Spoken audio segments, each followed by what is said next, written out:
நாளைக்கு எனது வணக்கம். இதுவே நாளை என்று நம்புபவன் நான்.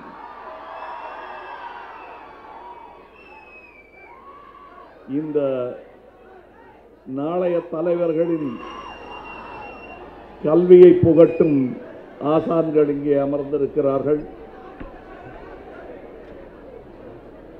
உங்கள் கல்லூரியின் முதல்வர் இங்கே அமர்ந்திருக்கிறார். இதை நடத்துபவர்கள் இங்கே அமர்ந்திருக்கிறார்கள். உங்கள் ஆசிரியர்கள் இங்கே அமர்ந்திருக்கிறார்கள். அவர்களுக்கும் என் வணக்கம். இன்று முக்கியமான நாள். ஆண்கள் போற்றும் நாள், பெண்கள் தினம். என்னை வேறு ஒரு கல்லூரிக்கு சென்றிருந்த பொழுது, what is the contribution of women to the society என்று கேட்டார்கள். இந்த சொசைட்டியே அவர்களுடைய கான்ட்ரிபியூஷன் தான் என்றேன். உலகத்தின் 6 பில்லியன் என்று கணக்கிடப்பட்டிருக்கும் அந்த பாப்புலேஷன் எல்லாம் ஏதோ ஒரு அன்னையின் அருள்தான்.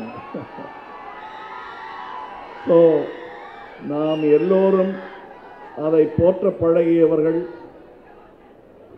அதை ஒரு தினமாக கொண்டாடாமல் வாழ்நாள் முழுவதும் கொண்டாடும் மனப்பக்குவம் நமக்கு வர வேண்டும், வரும்.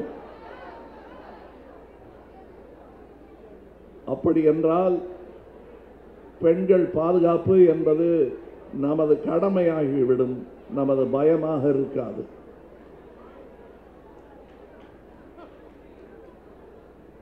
நாம் அவர்களை அன்போடு, அதாவது எல்லாரையும், அதாவது வழக்கமாக காலேஜ் ஸ்டூடெண்ட்ஸ் கேட்குறது என்னங்க, எல்லாரையும் சகோதர சகோதரிகளாக பார்க்கணுன்னா நான் யாரை கல்யாணம் பண்ணிக்கிறதுன்னு கேட்பாங்க. அது கெட்டிக்காரத்தனமான கேள்விதான். அது கல்யாணம் முடிஞ்சதுக்கு அப்புறம் தெரியும், அவங்க அம்மாவானதுக்கு அப்புறம் தெரியும் தாய்மையின் பலம் உங்களுக்கு. நகைச்சுவையெல்லாம் அனுபவிங்கள், தப்பில்லை. ஆனால் அதற்கு அடி நாதம் நல்ல அர்த்தமாக இருக்க வேண்டும். இது எனக்கு இந்த மாதிரி, நான் பள்ளியில் படிக்கும்போதே இந்த மாதிரி அட்வைஸ் பேருரைகள் கொடுக்கும் பொழுது கொஞ்சம் மெதுவாக கொட்டா வரும், அப்புறம் தூக்கம் வரும். ஸோ நான் இங்கே வந்தது உங்களுடன் உரையாட, உங்களிடமிருந்து சிலவற்றை கற்றுக்கொண்டு செல்ல வேண்டும் என்பதற்காக இங்கே வந்திருக்கிறேன். இது மேடை பணிவல்ல, அவையடக்கம் அல்ல. நிஜமாகவே நான் சிரத்தையுடன் செய்து கொண்டிருக்கும் ஒரு வேலை, ஒரு பணி. இதை தொடர்ந்து செய்து கொண்டு வருகிறேன். நாளைய தமிழகத்தின் வீச்சு, நாளைய தமிழகத்தின் நோக்கு, திசை, செல்லும் திசை எதுவாக இருக்க வேண்டும் என்பதை நான் இங்கிருந்து தான் படித்துக் கொண்டிருக்கிறேன். அது பின்தங்கிய அரசியல்வாதிகளுக்கு மெதுவாக புரிய ஆரம்பித்து விட்டது. நான் இதுபோன்று கல்லூரிகளுக்கு வருவதில் தடை செய்வதற்கான எல்லா ஏற்பாடுகளும் செய்து பார்த்தார்கள். ஆனால் கட்டுக்கடக்கா இந்த பரஸ்பர அன்பு என்னை மீண்டும் இங்கே கொண்டு வந்து சேர்த்திருக்கிறது.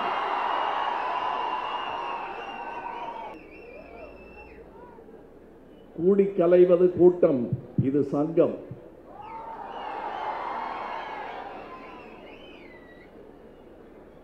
நாளை நமதாகும் என்ற நம்பிக்கையில் நிற்கும் சங்கம் இது. இதில் ஒருவராக நான் இங்கே நிற்பதில் பெருமை கொள்கிறேன். உங்களுடைய கடமை என்பது என்ன என்பதை நினைவுபடுத்தவே நான் இங்கு வந்திருக்கிறேன். உங்களுக்கும் தெரியும், அதை நினைவுபடுத்த இங்கே வந்திருக்கிறேன். உங்களில் நான் தலைவர்களை பார்க்கிறேன், தொண்டர்களை அல்ல.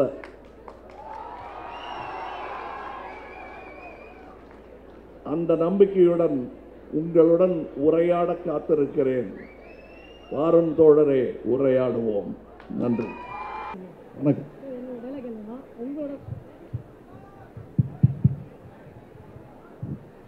என்னோட ஃபேவரட் எல்லாத்தையும் உங்களுக்கு நீங்கள் நாயகன் படத்தை பேசியிருப்பீங்க. நீங்கள் நல்லவரா கெட்டவரா, அதே மாதிரி தான் சார். நீங்கள் ஒரு நல்ல அரசியல்வாதியா, அரசியல் தலைவரா, இல்லைனா நல்ல நடிகரா? நடிகர்ன்றது வந்து எங்கள் எல்லாருக்குமே தெரியும். நீங்கள் பல தேசிய விருது, பல விருது எல்லாமே வாங்கிட்டீங்க. நீங்கள் நல்ல நடிகர், உலக நாயகனாக நிரூபிச்சிட்டீங்க சார். அதனால் எங்களுக்கு எதுவுமே இப்போ ஒரு அரசியல் தலைவராக நீங்கள் என்ன மாதிரி ஏஜில் இருக்க எல்லாருக்குமே இப்போ தமிழ்நாட்டுக்கு நீங்கள் என்ன நிரூபிக்கணும், எந்த மாதிரி நிரூபிப்பீங்க நாங்கள் எதிர்பார்க்குறோம் சார். அதாவது அந்த படத்து டயலாகில் பாதியை மாத்திரம் எடுத்துக்கிட்டாரு, அதற்கு நன்றி தம்பி. ஏன்னா நீங்கள் நல்ல நடிகரா கெட்ட நடிகரான்னு கேட்டிருக்கலாம், நல்ல அரசியல்வாதியா கெட்ட அரசியல்வாதியான்னு கேட்டிருக்கலாம். அதெல்லாம் கேட்காமல் அவையில் என் மரியாதை காத்ததற்காக நன்றி. அதுவும் நன்றே, இதுவும் நன்றாக அமையும் என்ற நம்பிக்கையில் கேட்டதாகவே எனக்கு தோன்றுகிறது. அதிலும் செய்ய வேலை நிறைய இருக்கிறது. பாதியில் விட்டுவிட்டுத்தான் இந்த வேலைக்கு வந்திருக்கிறேன். இதிலும் செய்ய நிறைய இருக்கிறது. செய்வதை பார்த்து, சோற்றுப்பதம் பார்த்து இந்த பானையில் என்ன இருக்கிறது என்பதை நீங்கள் தான் முடிவு செய்ய வேண்டும். நான் நல்லவனாக இருக்க வேண்டும் என்ற ஒரு பெருமுனைப்புடன் இங்கே வந்திருக்கிறேன். அது எவ்வளவு கடிதம் இந்த சூழலில், இந்த அரசியல் சூழலில் என்பது உங்களுக்கு தெரியும். எவ்வளவு செங்குத்தான பாறையில் ஏற நான் முற்பட்டு கொண்டிருக்கிறேன் என்பது உங்களுக்கு புரியும். அதை நான் கை நழுவாமல் ஏறுவதற்கு உங்கள் கைகளும் தேவைப்படும். நாம் அனைவரும் ஏற வேண்டிய செங்குத்தான வழுக்கு பாறை இது. நன்றி. எம்ஜிஆர் பேர் வச்சு மாற்றுறேன்னு சொல்லியிருக்காங்க. ஸோ இந்த மாதிரி எலெக்ஷன்ஸ் கிட்ட வரும்போது ஓட் பேங்க் பாலிடிக்ஸ் பண்ணுறது எந்த அளவுக்கு கரெக்டாக இருக்குன்னு நீங்கள் நினைக்கிறீங்க சார்? போலித்தனம் அது தெரியுது. ஓட் பேங்க் பாலிடிக்ஸ் அதுக்கு ஒரு பேரே கொடுத்துட்டீங்க. நீங்கள் அவங்க ரயில்வே ஸ்டேஷனுக்கு பேர் வச்சாங்க, நீங்கள் இதுக்கு அவங்க செய்கிற வேலைக்கு பேர் வச்சிருக்கீங்க. இந்த எம்ஜிஆரை இவர்கள் 30 வருட காலம் மறந்திருந்தார்கள் என்பதுதான் உண்மை. இன்று இருக்கும் பல அமைச்சர்கள் எம்ஜிஆரை நேரில் கூட பார்த்தது கிடையாது என்பதும் உண்மை. நான் அவர் தோளில் விளையாடிய பிள்ளை.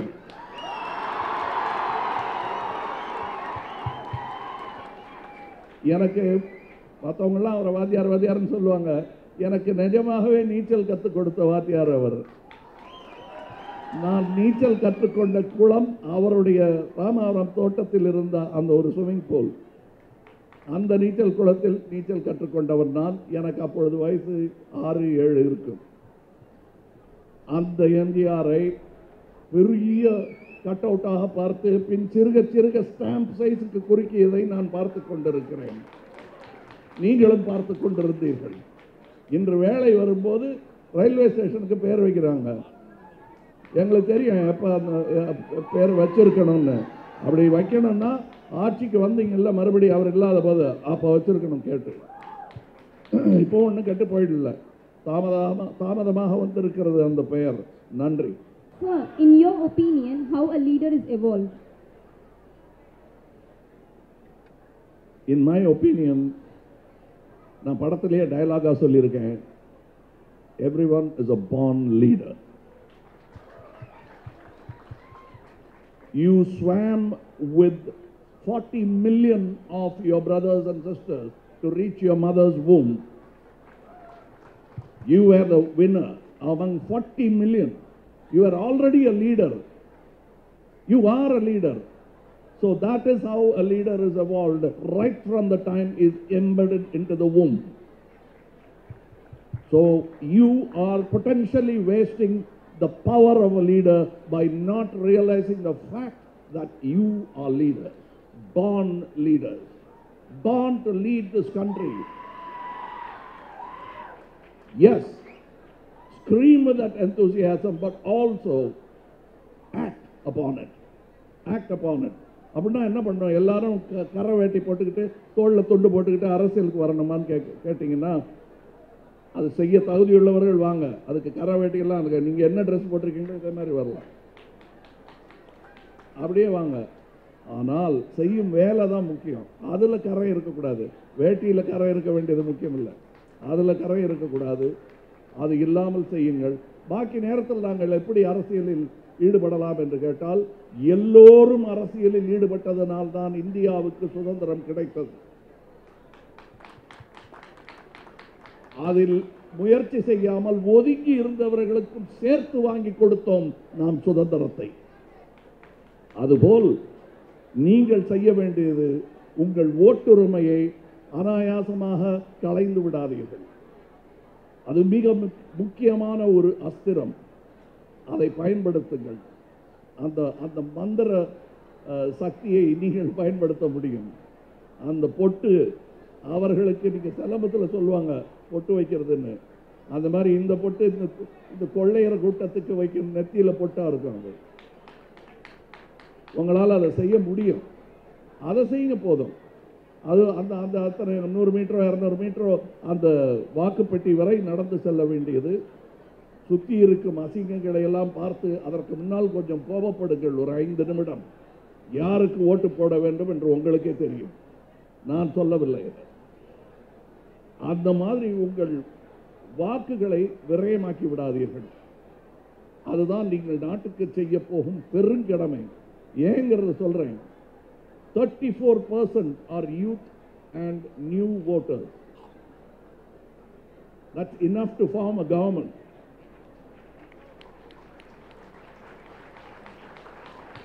There you go. Make that call. Make that change. Tamil Nadu deserves it. And so do you. So make that change. Make it happen. And then keep vigil. Keep criticizing. Keep watch on whoever is there on the top. They are working for you.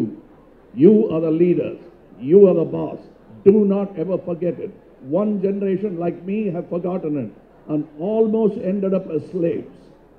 But you will live to be tomorrow's leaders and start today. Thank you. Sir, என் பேர் வந்து Amir மேலேனா sir. சின்ன வயசுலேருந்து உங்களை பார்த்துட்டு வரேன். ஒரு 50 வருஷமாக வந்து தமிழ்நாட்டிலே 2 கட்சி தான் சொன்னேன். 2 கட்சிக்கு தான் லீடிங்கில் இருந்தாங்க. இப்போ வர எலெக்ஷனில் 2 கட்சியில் 2 தலைவருமே இல்லை. இப்போ இருக்க பெரிய தலைவர்கள் யாருமே இல்லை. இப்போ பசங்க பீப்புள்ஸ் எல்லாமே வந்து தெளிவாயிட்டாங்க. எனக்கும் தெரியும், ஸ்டூடெண்ட்ஸுக்கும் தெரியும், மக்களுக்கும் தெரியும், மக்கள் நீதி மையத்துக்கும் தெரியும் அடுத்த முதல்வர் யாருன்னு. அது சொல்லி தான் தெரியணும்னு இல்லை. நீங்கள் தான் வருவீங்க, நீங்கள் தான் வரணும், நீங்கள் தான் வருவீங்க, நீங்கள் தான் வரணும். நீங்கள் வந்தால் முதலில் இது நம்ம தமிழ்நாட்டுக்கே தேவையில்லை ஒரு விஷயம். இது நடந்துட்டுருக்கு பல வருஷமாக, ஒரு 50 வருஷம் ஒரு 10 வருஷமாக நடந்துட்டுருக்கு. இப்படி ஒரு தேவையில்லை, இது வேண்டவே வேண்டாம் அப்படின்னு நினைக்கிறது ஒரு இது. அதே மாதிரி நான் வந்தால் ஒரு திட்டம் கொண்டு வருவேன். அது நெருக்குன்னு இருக்கணும், மக்களுக்கு உதவுற மாதிரி இருக்கணும். அந்த மாதிரி திட்டம்னா இது. நன்றி. இது கேள்வியே இல்லை, ஒரு பட்டியல் எனக்கு கொடுத்திருக்கிறார் நண்பர். நன்றி நாசர். அமீர் மேலேனா சார். அமீர் மேலை நாசர், நன்றி. அதாவது இவருடைய எதிர்பார்ப்பு எனக்கு உற்சாகத்தையும் பதட்டத்தையும் கொடுக்கிறது. ஏனென்றால் கடமை நிறைய இருக்கிறது என்பதை எனக்கு புரிகிறது. எது கூடாது என்பது நான் சொல்லி உங்களுக்கு தெரிய வேண்டியதில்லை. அது நம் அனைவரிலும் ஊடுருவச் செய்து விட்டார்கள் அரசியல்வாதிகள். அது கூடவே கூடாது. அவர்களுடைய ஊழலுக்கு நாம் உடந்தையாக கூடாது. அதில் முதல் படி, முதல் அடி எடுத்து வைக்கும் அந்த பெரும் பயணத்தின் முதல் அடி நமதாக இருக்க வேண்டும். அவர்கள் செய்வார்கள் என்று நம்பாதீர்கள். யாரும் வந்து அதை மாற்றி விடுவார்கள் என்று நினைக்காதீர்கள். நாம் மாற்ற முடியாது, நாம் மாற்ற வேண்டும். அதற்கு நீங்களும் தயாராக இருங்கள். அமீர் மேலை நாசர் அவர்களே, நான் செய்ய மாட்டேன் என்று நீங்கள் முடிவெடுத்த விஷயம் நாம் செய்ய மாட்டோம் என்ற முடிவாக மாறியே தீரும். தனி மனித சத்தியாகிரகம் என்பதை இதைத்தான் காந்தியார் அவர்கள் சொன்னார்கள். தனி மனிதனாக உங்களால் இயன்ற வாய்மையை நீங்கள் பயிற்சி செய்யுங்கள், வாழ்க்கையில் பயன்படுத்துங்கள், எல்லாம் சரியாயிடும். ஆனா இது என்ன வழவழா குழக்கடான்னு சொல்லிட்டாரு, பள்ளிச்சுன்னு நறுக்குன்னு நீங்க கேட்ட மாதிரி அப்படின்னா, ஊழல் செய்பவர்களை தைரியமாக வேலை இல்லாமல் போக செய்ய வேண்டியது என்னுடைய கடமை.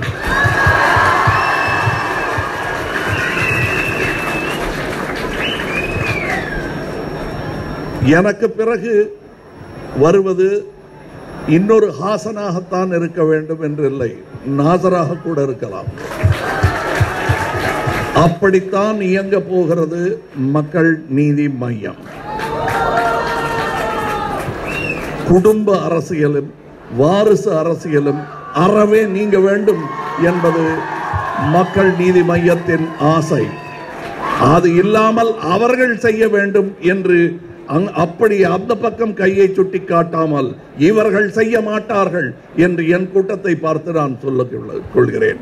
அப்படி யாராவது செய்ய முற்பட்டால் அவர்களை விமர்சிப்பதும் கடுமையாக எச்சரிப்பதும் பின் தேவைப்பட்டால் எங்கள் கூட்டத்திலிருந்து நீக்குவதும் என் கடமையாக இருக்கும். சார் அப்புறம் ஒரு விஷயம் சார், இப்போ வந்து எல்லாரும் வந்து கூட்டணி பேசிட்டு இருக்காங்க. இப்போ உங்க கட்சியை பொறுத்த வரைக்கும் நீங்க வந்து கூட்டணியை வந்து வரவேற்கிறீங்களா? இல்ல இப்போ வந்து நான் கூட்டணி இல்லாம வந்திருக்கேன்னு நீங்க நினைக்கிறது தப்பு. இதோ கூட்டணி. ஆக அவங்க தான் பயத்துல ஒருத்தர் கட்டி பிடிச்சிட்டு இருக்காங்க. நன்றி சார். நான் பெரும் கூட்டத்துடன் இருக்கிறேன். இதுதான் கூட்ட அணி. நன்றி சார். நன்றி சார்.